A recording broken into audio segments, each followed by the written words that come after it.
Bonjour à tous et bienvenue sur cette nouvelle vidéo. Aujourd'hui, troisième volet de la présentation de la Guitec. Sur la première partie, on avait fait le déballage. Sur la deuxième partie, assemblage. Donc effectivement, si vous avez loupé ces deux premières parties, vous pouvez bien sûr aller les voir et revenir sur celle-ci après. Mais vous pouvez avoir besoin que de la partie réglage. Je rappelle aussi que Guitec m'a fourni un petit code de réduction, je crois que c'est 50 €, donc on ne peut pas cracher dessus, c'est toujours bon à prendre. Et je vous mettrai bien sûr les liens dans la description où vous pouvez trouver cette imprimante où le code fonctionne. Mais avant bien sûr, on n'oublie pas de s'abonner à la chaîne, d'activer la petite cloche pour recevoir les notifications de mes prochaines vidéos et mon petit pouce bleu qui me fait toujours plaisir. Et on voit ça tout de suite après le générique.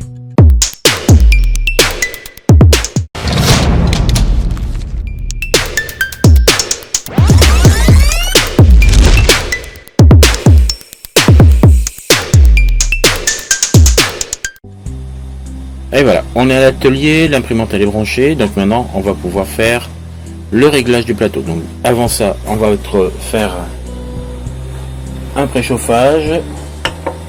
On va aller dans préparer, préchauffer PLA et on va chauffer la buse et le plateau en même temps. Voilà, l'imprimante elle est chaude, on va profiter pour faire l'insertion du filament. Donc là elle est à 190 degrés. Pour la buse, donc c'est largement suffisant. Petite découpe en biseau du filament. Pourquoi? Pour faciliter bien sûr son insertion. Alors c'est le petit problème, c'est le capteur de fin de filament qui est là. Alors que je trouve un peu bizarre par rapport à sa position. Alors on vient l'insérer et normalement en appuyant, ça doit rentrer tout seul. Voilà, là ça coince un petit peu. Voilà, c'est rentré.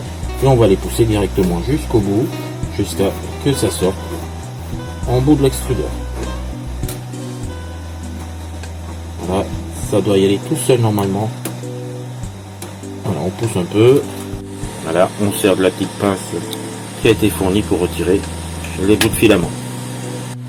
Ok, maintenant on va faire le réglage. On sélectionne préparer. On peut faire déjà un électro on. Voilà, comme ça la machine va s'initialiser sur son point.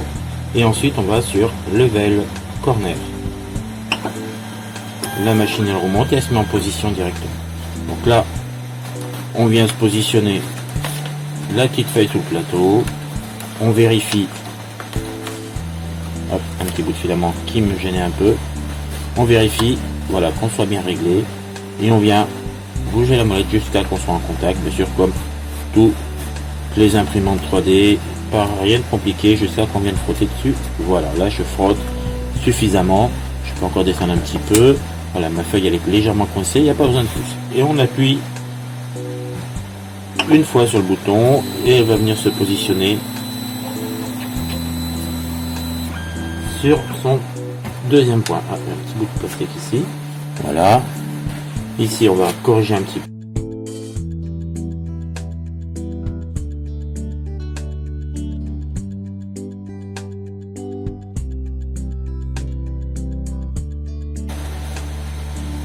Par sécurité, je vous conseille de faire un deuxième contrôle, un deuxième passage. Bon. On appuie sur le bouton et à venir se repositionner sur le premier point. Comme on a bougé à peu près tous les axes, il est possible qu'on ait des corrections à faire. Donc là on est bon.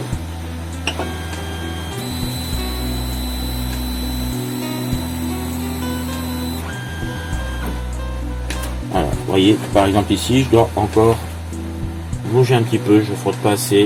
Donc je viens desserrer ma vis pour remonter le plateau légèrement. Voilà.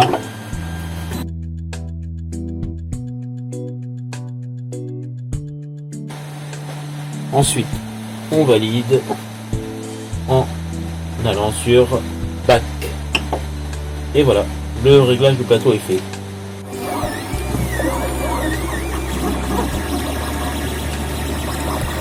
Allez, maintenant on va simuler une coupure de courant. On va aller couper directement l'alimentation.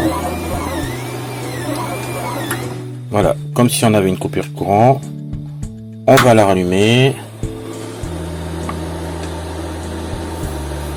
Et là, il nous demande bien la reprise après coupure.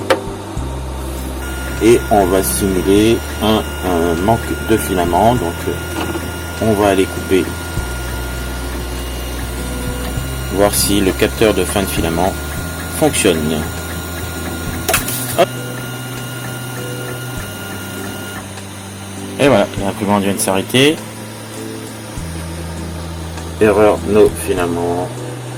Voilà, on a erreur, no filament. Voilà, on appuie sur le bouton et on va sur Resume Print et c'est reparti.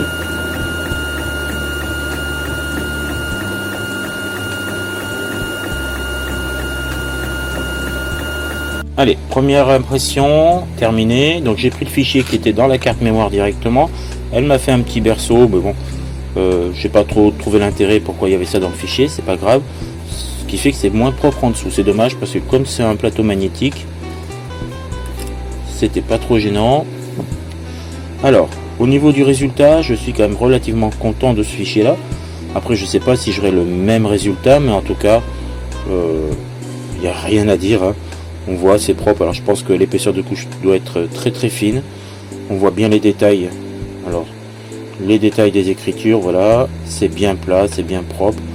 J'ai pas de décollement, rien du tout. Là je suis sur un filament de chez Kimia, donc un filament en plus recyclé. Et le résultat est quand même relativement sympathique. Alors il y a quelques petits cheveux ici, là, entre les deux. Mais sinon, dans l'ensemble, le print de test qui est inséré déjà dans la carte est pas mal. Alors, petit détail que j'ai oublié dans la présentation dans la présentation 1, enfin j'ai pas oublié, mais en tout cas j'en ai pas parlé. Dans le kit, on a bien sûr une petite aiguille de débouchage et un petit outil, je pense qu'il sert à pousser le filament à l'intérieur. Voilà, il suffit qu'on ait un petit peu de filament coincé, ça me permet de le pousser directement. Donc je pense que c'est un poussoir. C'est pas une mauvaise idée, je pense que c'est sympa. Je pense que je vais m'en servir même sur d'autres imprimantes. Voilà, une petite pochette de vis. Je sais pas à quoi ça sert, je sais pas ce que ça fait dedans. Bon, c'est pas grave, c'est des vis supplémentaires pour sûrement autre chose. Et la spatule, je suis un petit peu déçu de cette spatule. Bon, j'en ai pas besoin, mais elle fait quand même presque 0,7 mm d'épaisseur en bout. Et je pense que pour décoller un print, ça doit pas être très pratique parce qu'il me faut quand même quelque chose d'assez fin. Donc là-dessus, la qualité, bon, c'est pas le top. Voilà, je l'affûterai sûrement si j'ai besoin de décoller des prints sur une autre imprimante qui n'est pas équipée de plateau magnétique. Et ben voilà, on arrive à la fin de ces 3 vidéos. Comme vous avez pu voir, c'est une imprimante assez sympathique, facile à monter, l'emballage est propre. Bon, qu'est-ce qu'on peut dire sur le paramétrage? Ça a l'air assez standard. Bon, ce qui est pas mal, c'est aussi le réglage direct, déplacer directement la tête aux bons endroits pour pouvoir faire le réglage du plateau. Voilà. Et pour l'insertion du filament, pas difficile, hein. On met en chauffe. Bon, un petit peu, j'ai encore un peu de mal avec ce capteur de fin de filament qui je trouve un petit peu haut, donc un petit décalage au niveau du fil. Mais sinon, dans l'ensemble, ça fonctionne très bien. Voilà, je vous ai montré bien sûr le premier print là juste un peu avant. Ça a l'air correct, une bonne couche. J'ai mis un filament que j'avais déjà entamé, donc qui passe très bien, que je connais, et le résultat est relativement sympathique. Donc un petit rappel, bien sûr, si vous êtes intéressé par cette imprimante, n'oubliez pas bien sûr dans la description pour avoir un petit bon de réduction. Et puis je vous dis à la prochaine vidéo. Salut, ciao ciao.